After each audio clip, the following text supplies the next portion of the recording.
Chapter 1 One Miserable Life. Mother Angelica came into the world overlooked and certainly unwanted, at least by her father.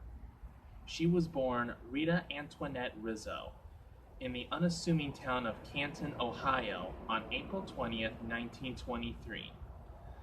Aside from being the home and burial place of President William McKinley, Canton was a forgotten industrial hamlet an hour or so outside of Cleveland.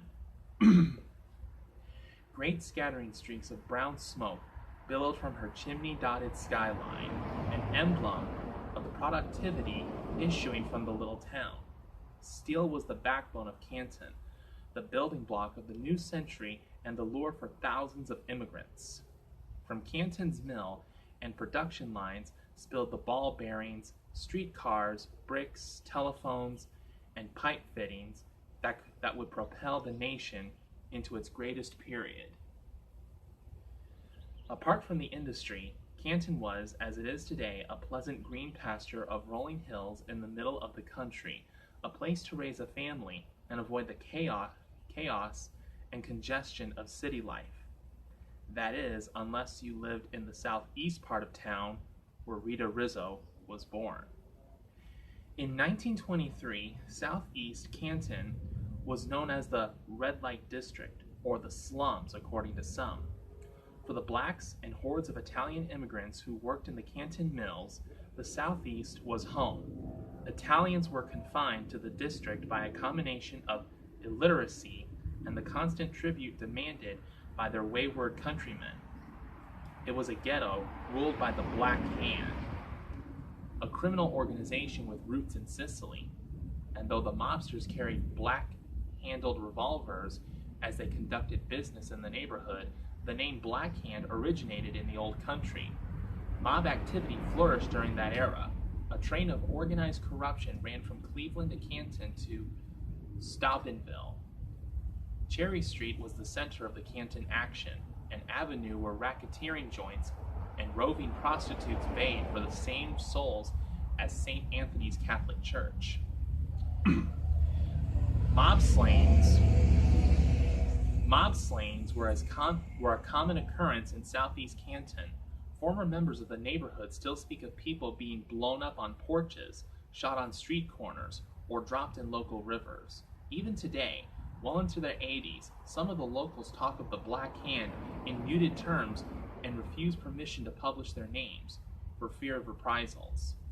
This ethnic ghetto, where hookers tapped bordello windows to attract their johns, where shopkeepers lived across the street from female assassins, where parish priests tried to lead small-time hustlers to a better life, where the profane mingled with the sacred, and everyone struggled to make ends meet.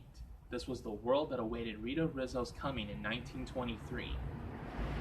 She was born in the sprawling home of Mary and Anthony Gain Francesco, her maternal grandparents, who lived a block off the notorious Cherry Street. The house at 1029 Liberty was bordered on one side by an open field crawling with well-tended grapevines. Attached to the other side of the house, dominating the corner of Liberty and 11th Streets, was Grandpa Gianfresco's saloon, a local watering hole and lunch spot for recently arrived immigrants and their American relations. Rita's birth was a painful one for her mother, May. It took several hours and 15 stitches to bring the nearly 12-pound child into the world. Facts May Gianfrancesco Rizzo never tired of repeating to her only daughter.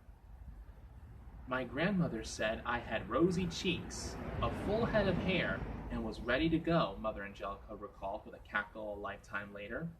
She said I looked like I was 6 months old. John Rizzo, Rita's father, never wanted a child. When his wife of 2 years informed him she was pregnant, he flew into a rage, violently ripping at her hair. May Rizzo believed this incident and the mental anguish that followed destroyed her milk supply. When they first met, John seemed ideal to May. Tall, thin, dignified. He had a quiet demeanor and dressed impeccably. He wore spats and carried a cane. In a ghetto teeming with common laborers and hoodlums, John Rizzo was a dream come true. A tailor by trade, he was strolling down 11th Street when May's singing first drew him to the Gianfrancesco's kitchen door. As May washed dishes, she would sing along to whatever Italian opera was spilling from her father's gramophone in the living room. Since her birth, music had always been there, as much a part of her life as Papa's saloon or the cast iron stove in the kitchen. May wanted to be a singer, and she certainly had the looks for it. She was a striking woman with dark eyes, sharp features, and an intense severity that attracted the glances of men in the neighborhood. Family photographs reveal a young woman who appreciated her good looks and knew which fashions would complement them. Oversized hats, billowing dresses, gloves, and parasols adorned May's comely frame. Her beauty captivated John. Yet for all her charms, May, even as a young woman, was convinced she had been cheated by life.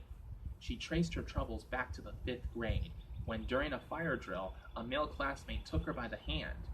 Whether May was resisting his advances or just in a foul mood, she pulled a plank from a nearby picket fence and cracked the boy over the head with it.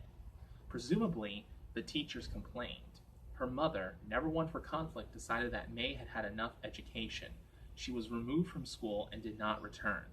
Later in life, the feeling that she didn't know enough or wasn't smart enough would leave deep scars on May Gianfrancesco, scars that would eventually burden her daughter. When John Rizzo sauntered up to the kitchen door and complimented her voice, May must have thought him an answer to prayer. Here was a chance to escape the crowded, tempestuous household of brothers, a chance to start anew and maybe get an education. At 22, May seized her chance at happiness and married John Rizzo on September 8, 1919, over the objections of her parents who never liked him. 4 years later, on September 12, 1923, the couple conveyed their 5-month-old daughter, Rita Rizzo, to the fount of St. Anthony's Church on Liberty Street.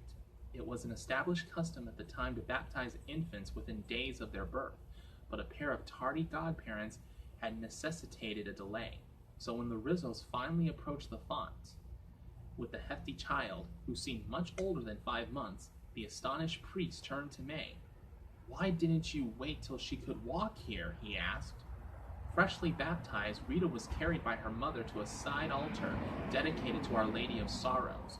Surely May felt an affinity for this particular image of Mary. On the altar of the Madonna, whose exposed heart bore swords of anguish, May placed her only child. She told me that she said, "I give you my daughter." Mother Angelica remembered a bit sadly. I'm sure she thought she would have other children, but she never did. It is no wonder. The Rizzo marriage was already crumbling. John's inability to support the family financially seemed to be a contributing factor. "My father could never make a decent living," Mother Angelica insisted. Finally, my mother got him to rent a house.